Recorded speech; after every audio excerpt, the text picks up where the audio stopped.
Welcome to the Cyber Center for Biblical Studies. Hi, my name is Herb Bateman. Today we want to review a book entitled Interpreting the Wisdom Books, an Exegetical Handbook by Edward Curtis. We have with us today Aaron Peer, pastor of Charter Oak Bible Church in Churubusco. Aaron, welcome.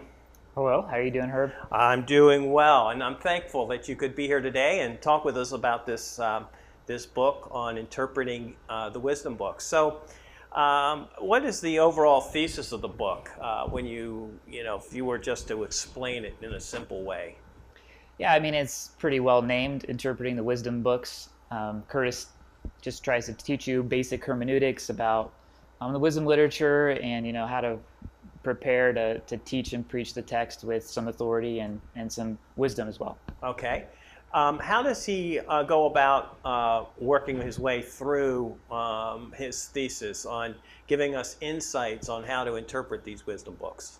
Yeah, he does a good job of going from beginning to end through the interpretation process. So he starts out by just teaching some basic hermeneutics about not just pretty much basic altogether, but then specifically applying it to wisdom literature. Then he moves on to discussing some major themes that you will encounter in wisdom literature. He talks about preparing for interpretation, so text criticism, parallels in other ancient literature that's not the Bible as well. He moves into interpreting the text itself, and then to proclaiming the text. How do you preach it and teach it in a way that people can digest it and understand it, what God is saying to them through it? Okay, and this is rather significant because you got these wisdom books like Psalms, Job, Ecclesiastes, Song of Solomon or Song of Songs. Some of those books aren't preached all that often. Right. So as I'm thinking about this book and these insights he's giving us to preaching literature that may or may not get preached very often in a church, was there anything that stood out in your mind that was extremely insightful or helpful to working in any one of those books? Yeah, and he talks about that in the book quite a bit, about how it's neglected. This part of the Bible is often neglected by preachers and teachers. And I guess I never really thought about that, but I guess that's true. He has his own theory about why they're neglected. Pray tell. What's his theory? He thinks that they're just too ordinary. And, I think that's an interesting idea. He's comparing it to like the New Testament, and you've got all of these lofty ideals and lofty theology that you find in the New Testament. New Testament is big on answers, not necessarily on questions. And, like a book like Proverbs just seems so down to earth and so ordinary. And so it's hard to kind of wrestle with that. How does this ordinary wisdom, how is it also in the inspired word of God?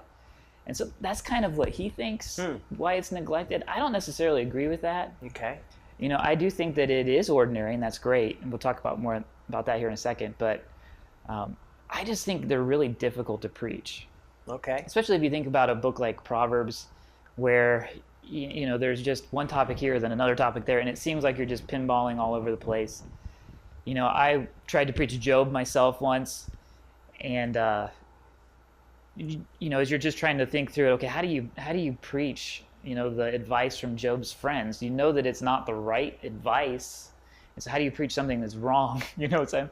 And so it's just very difficult to kind of wrap your mind around exactly how to present it in a way that's interesting and does justice to the book.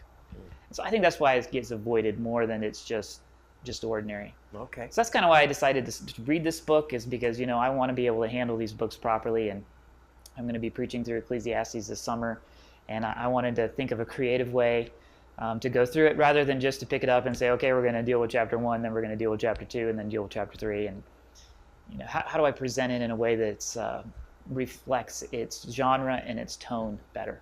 Well, I found it interesting that what spurred you on to read this book was because you wanted to do a series on Ecclesiastes. Right.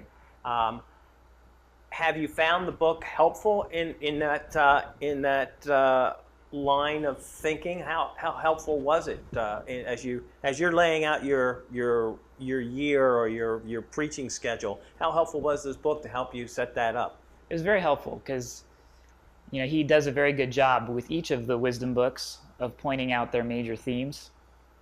And so that's kind of how I'm going to approach it, is kind of do a topic. Okay, he talks a lot about money, so I'm going to do a sermon about money and how people try to find meaning in money, or work, how people try to find their meaning in work. And so just kind of looking at all the different themes that he has pointed out that are present in the book of Ecclesiastes is very helpful. Okay.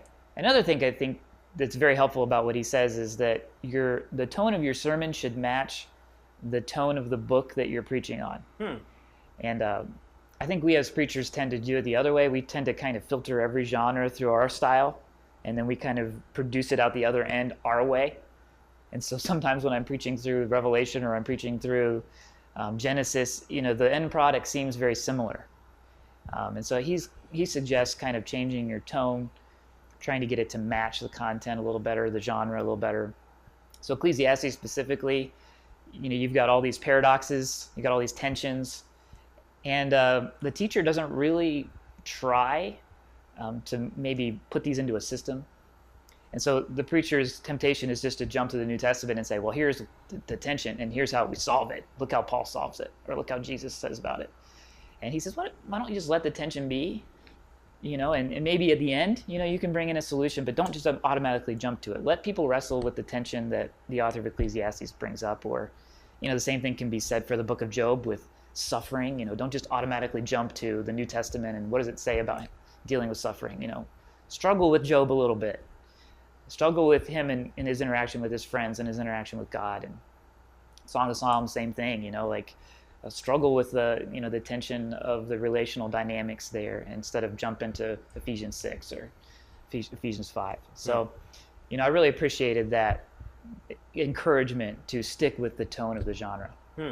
Was there anything that you wish he had covered that he didn't? This is kind of an overview book. So I think he does hit a lot of the overview topics. In fact, it's the scope is probably way beyond. He talks about a lot of things. So I don't think there's anything that he needed to add. Okay. I do think, he does at the end have this section on how to preach.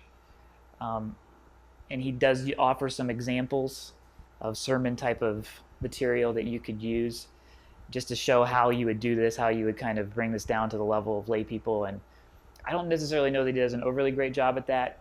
So maybe he could have brought in, somebody that is a homiletician, who might have been able to help hone that down a little bit better. It's not that it's bad, it's really good. Right. But I just think it might have another set of eyes, that somebody that does it every week maybe could have helped out a little bit better on that. So here you are, you're thinking about doing Ecclesiastes in the spring. Does he offer some other sources that you might be able to, does he point you to other sources that might be helpful? Yeah, at the end of each chapter he has a pretty extensive bibliography, anywhere from basic hermeneutic type stuff to, overview of different books of the Bible, to other literature on wisdom. Okay. So he does a lot, points you to different resources, and he does it in the text of it too, not just in the bibliographies at the end. He points you to some sources. So yeah, you could easily dig deeper in any of the things that he talks about. Good. Okay. All right. Was there anything else that stands out that you'd like to share? Yeah, I said this earlier, but I really like how he pointed out the ordinariness of these books. And I think that's a strength of preaching and teaching the wisdom literature, is it does bring these great theological truths down to a very practical level. Like, how do you live these things out? And he does a very good job of capturing that ordinariness from Book of Proverbs and Ecclesiastes and kind of bringing them into today. So I think it's a very important point that preachers shouldn't avoid this kind of literature because maybe they don't think it's lofty or theological enough. But the Christian life is lived in the trenches, and that's where the rubber meets the road. Well, Aaron, thank you so much for sharing this book on interpreting the wisdom books by Edward Curtis, and thank you for joining us. And I trust that maybe you take into consideration the preaching and teaching of these very ordinary but yet very pertinent books for us today. But in the meantime, I trust that you will walk with the King and be a blessing. Thank you.